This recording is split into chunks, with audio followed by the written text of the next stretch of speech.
4 a.m., 180 miles off Somalia. A lone United States Navy supply ship, packed with 10 million gallons of fuel and munitions, drifts as 87 armed pirate skiffs close in for the biggest hijack in their history. What these pirates do not realize is they are sailing straight into a perfectly engineered trap. How do you lure and destroy an entire pirate armada in 5 minutes? And what if even a single mistake changes everything? 10 million gallons of fuel and precision munitions ride deep in the hull of the Navy's logistics ship, a floating lifeline for the carrier strike group waiting beyond Bab el-Mandeb. That single vessel is more than just a target. It is the hinge for a U.S. naval presence stretching from the Red Sea to the Indian Ocean. Without its cargo, the carrier group's deployment stalls, leaving vital shipping lanes exposed and allies questioning American reach. Insurance markets track every move. A hijacked supply ship could send global rates soaring overnight, recalling the chaos of the late 2000s, when Somali pirates pushed risk premiums past $1 billion a year. Across the water, the pirate coalition sees only opportunity. 3 rival clans, usually at odds, have set aside my old grudges for this one shot, united by the promise of a jackpot haul and the backing of a foreign financier hungry for both ransom and resale. Their motherships, dhows, and skiffs bristle with heavy machine guns and RPGs, a makeshift navy built from fishing harbors turned war camps.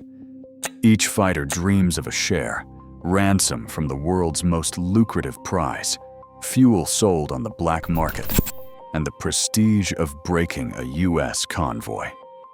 The pirates' intelligence paints the supply ship as a classic soft target. No visible escorts, running dark, no helicopters overhead, and no electronic signals to betray a hidden fleet. It looks like the perfect storm. The U.S. distracted by crises elsewhere, the sea corridor busy but unprotected, and the world's most valuable cargo isolated by design. Yet for the captain at the center of this operation, the gamble is absolute. He holds course with a steady hand, knowing that if the trap fails, a single RPG or boarding party could ignite a floating bomb, cripple a fleet, and rewrite the balance of power in the region.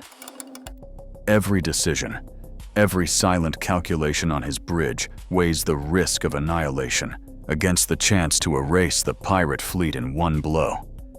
The stakes are not just his ship, but the security of the entire maritime corridor. Signals intelligence flagged the first anomaly when encrypted satellite phone traffic spiked between Puntland's coastal bosses and Dubai-based intermediaries. The usual background noise of fishing chatter gave way to short, coded bursts, some relayed through new burner phones, lighting up in villages with past pirate ties. Analysts in Bahrain and Norfolk watched the pattern escalate. Satellite imagery showed 3 separate clusters of skiffs massed, each near a hastily built pier, with fuel drums and weapons crates stacked in plain view.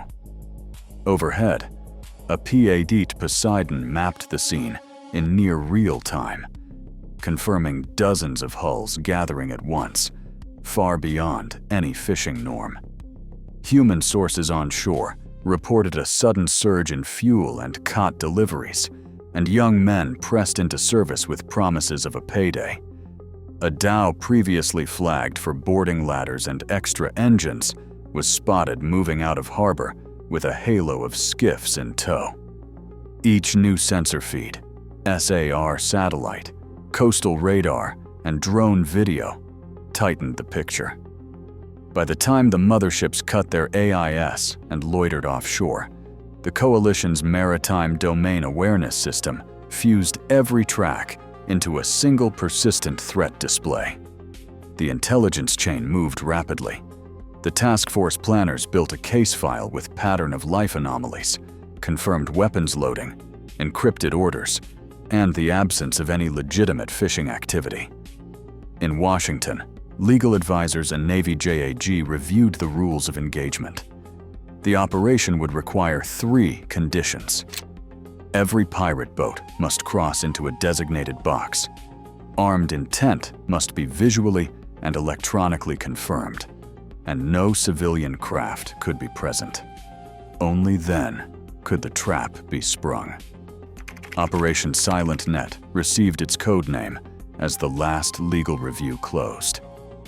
The White House issued a pre-authorized engage on trigger clause, no warning shots, and no staged escalation. If and only if every hostile entered the kill area and displayed clear intent to attack. With the supply ships set as bait, the planners finalized their geometry. The entire force would hold fire until the pirates committed fully, compressing the risk but promising a decisive outcome. The analytical groundwork was complete. The real battle would be fought in the invisible boundaries of the killbox. Killbox 7.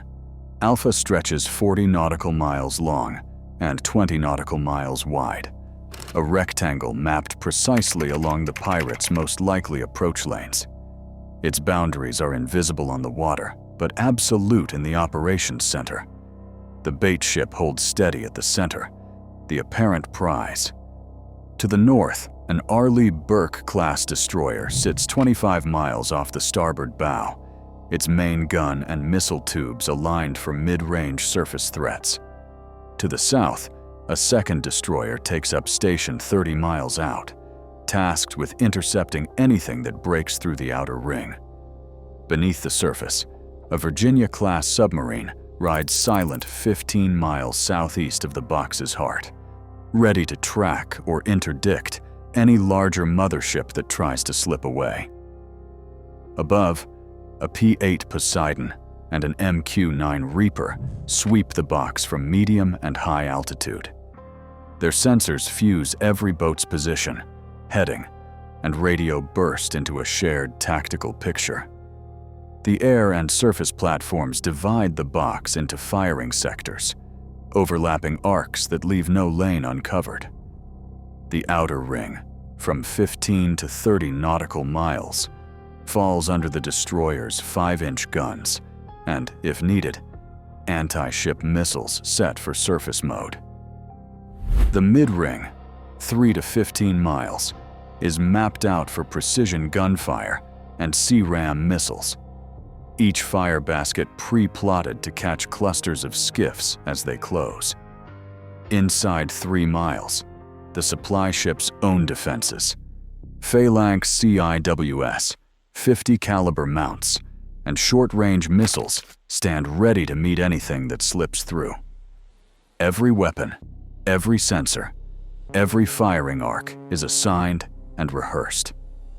In the command center, the battle commander watches a mosaic of colored tracks, knowing that once the last pirate boat crosses the boundary, the kill box will become a cage that no one escapes. At 2:10 in the morning, a flare arcs skyward from the Somali shoreline, a silent green signal that the attack is underway. Pirate leaders, huddled in the shadows of their motherships, watch as the first wave of skiffs fans out, engines throttled low to avoid drawing attention too soon. The ocean is black glass, broken only by the faint churn of outboards and the glow of a few cat-fueled cigarettes. Each group holds formation, radios kept to a whisper, as they close the gap in slow, deliberate stages. By 3:50 in the morning, the lead elements are just 6 nautical miles from the target, close enough to see the faint outline of the supply ship, but still outside the engagement boundary. The pirates sense victory within reach. No escorts on the horizon, no helicopters in the air. Just a solitary giant waiting for them. Confidence swells in the ranks. Some fire warning bursts from heavy machine guns, tracer rounds skipping across the water in a show of bravado. At 4 in the morning, the first skiff noses across the invisible line that marks the killbox boundary. The rest follow, engines revving higher as the swarm tightens around the bait. Every man on those boats believes the next 10 minutes will change his life. For the U.S. commander, the clock is now running out. The rules of engagement are met, and the battle can begin with a single order. At 4:01 in the morning, the order is given. The first destroyer unleashes a rapid salvo from its 5-inch gun, shells arcing toward the densest pirate clusters mapped by drone feeds. Each round is set to burst midair, raining fragments across tight groups of skiffs. In less than 30 seconds, the second destroyer joins in, its own gun walking fire through another wedge of boats. The sea erupts in overlapping shockwaves. Some skiffs vanish in a spray of wood and flame. Others spin out, engines dead, as fragments rip through fuel drums and outboard motors. Above, the MQ-9 Reaper pivots from surveillance to direct action. Hellfire missiles streak down, targeting the lead boats armed with RPGs and heavy machine guns. 6 explosions ripple through the assault wedge aimed at the supply ship, breaking up the most dangerous boarding teams before they can close. At the same time, a Seahawk helicopter swoops in from low altitude, firing guided rockets and door gun bursts into scattered boats trying to slip south. The destroyer's missile cells open, launching CRAM and ESSM rounds at high-threat skiffs identified by color-coded drone markers. 8 more boats are destroyed or left burning in under 60 seconds. The remaining pirates push forward, but the inner ring is waiting. As a handful of skiffs surge within 1,000 meters, the supply ship's phalanx CIWS spins up, tracking and shredding hulls with short, deafening bursts. 50 caliber mounts sweep the waterline, stopping suicide runs cold. By 4:05 in the morning, the main body of the pirate fleet is gone. Over 60 boats are destroyed or disabled, the rest in chaos. A few desperate survivors try to escape, only to be bracketed by final gunfire or forced to surrender under helicopter warning passes. The entire battle, from first shot to last hostile movement, lasts just over 5 minutes. The sea is left boiling with fire, smoke, and shattered hulls. The trap is closed, and the corridor is silent.